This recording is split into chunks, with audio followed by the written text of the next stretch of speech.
Hi, I'm Jenny from Unlocking Potential. We specialize in ISEE preparation. So you might have found this video because your child is preparing for the ISEE. And today we're going to give you 2 tips about vocabulary and how to effectively learn vocabulary. Obviously on the verbal reasoning section of the ISEE, there's a lot of big vocabulary words. So you might hear the word like parsimonious, which you may not even know the definition to that. Learning these words is a huge part of the preparation for the verbal section. So the first tip about learning vocabulary is to make personal connections when learning vocabulary words.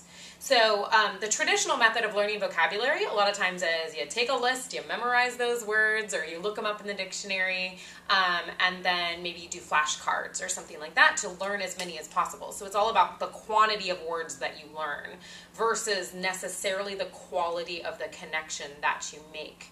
And a lot of the latest research about vocabulary has shown that when a student is personally connected with a word, when they know really how to use it, when they have something to remind themselves in their personal life of this word, they are much more likely to learn that word. They make that lasting connection, and they'll probably be much more likely to use it correctly in context as well, which can help them even after the ISEE.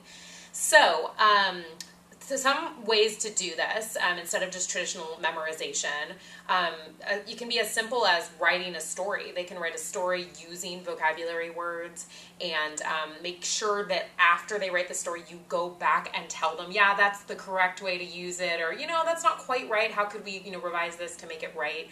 Just so that they're not listing the words, that they really do understand.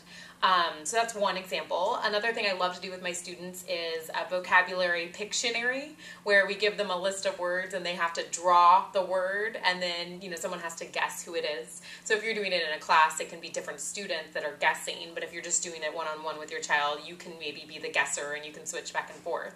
And sometimes when they associate that picture with it, it definitely helps them to remember, but also it's just fun, so they're more engaged and they're more likely to even want to learn it, which is going to have them remember it better. So making those personal connections is really important, and that ties into tip number 2, which is to start early.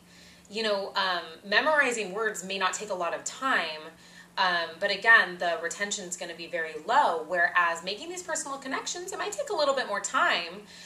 The process should start as early as possible. So it really can be one of the first things you start doing with the ISEE, even a year, 2 years in advance, to start to build that vocabulary.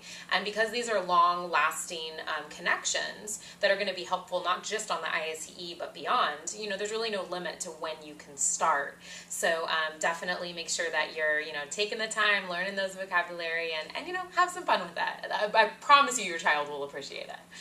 So we hope that this video has been valuable for you today, remembering those 2 tips to make those personal connections with vocabulary and to start early and give yourself lots of time.